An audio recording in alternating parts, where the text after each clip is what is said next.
Every year at Site 1 in beautiful Oglebay Park, a magical transformation takes place.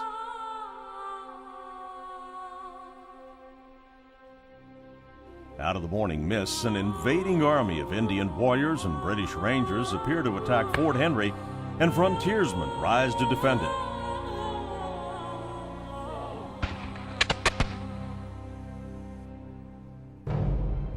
The frontier of that time was a place of great danger and adventure.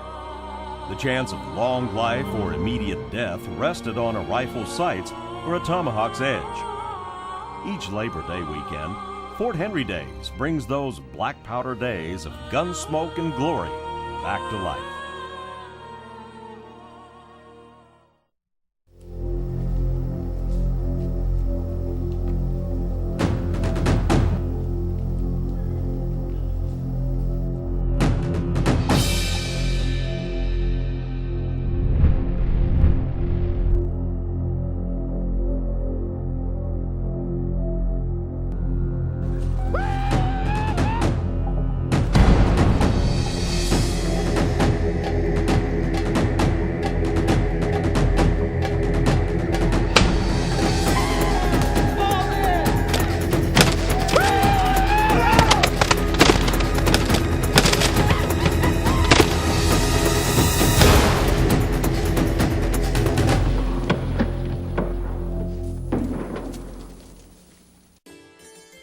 Why does the Fort Henry saga continue to hold our interest? How is it that after 200 years, the deeds of our pioneer ancestors still continue to amaze us? The answer revolves around two epic sieges that the fort withstood and the legends it created as the Alamo of the East. The fort was actually in use for only 8 years, from 1774 to 1782, but what a glorious and compelling history it compiled, from daring feats like McCulloch's Leap and Betty Zane's famous powder run to the exploits of the legendary Louis Wetzel. The actual Fort Henry stood in what is today the 1000 block of Main Street in Wheeling, West Virginia. Few people are even aware of its original location, as only a single historical plaque marks the spot. We're here in downtown Wheeling, West Virginia, at the site of the original Fort Henry. Unusually well placed, this historic marker would correspond just about the southeast corner of the fort. Unknown to most people, this is the actual site of Fort Henry. The construction of the fort was very simple. It was laid out in the form of a rectangle with blockhouses or bastions at each of the corners connected by wooden palisades. Now, this was obviously built by militia because it showed none of the advanced features that professional military engineers of the day would have used, such as a star-shaped layout or angled bastions. The main gate faced to the east, and each of the other walls had a smaller gate or sally port large enough to admit a man on horseback. Against the back wall were barracks for a garrison when the fort would happen to have one, and in the center was an officer's quarters.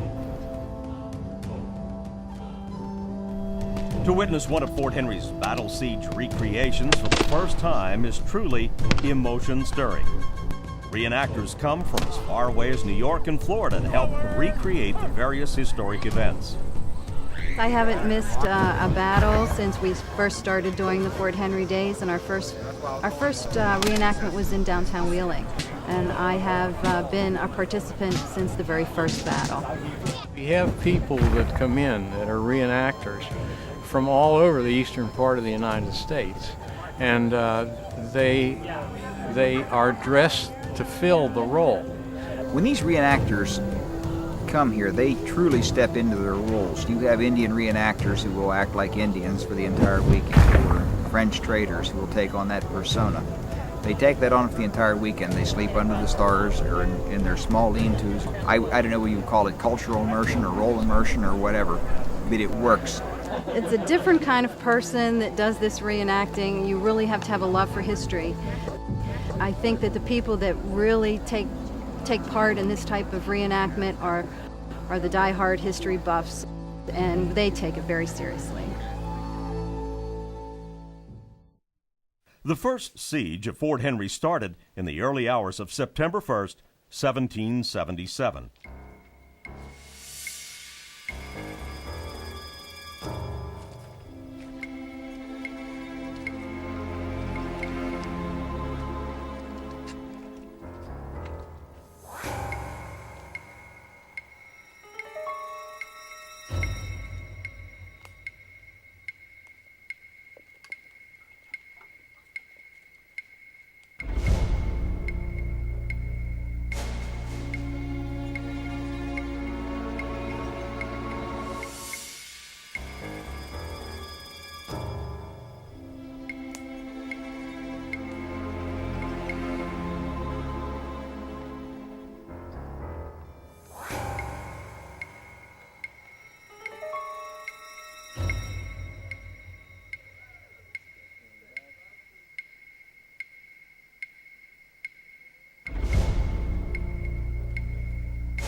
The dramatic high point of the battle occurred when, to avoid capture by the Indians, Sam McCulloch literally took a leap into legend as he and his horse took a death-defying plunge from the top of Wheeling Hill to the creek 300 feet below.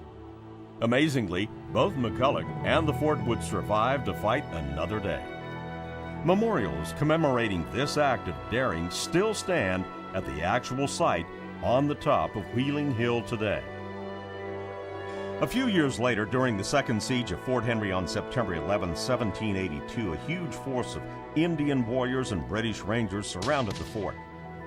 Near evening, a demand for surrender was made, along with a promise of leniency, but the settlers behind the walls had no illusions about their fate.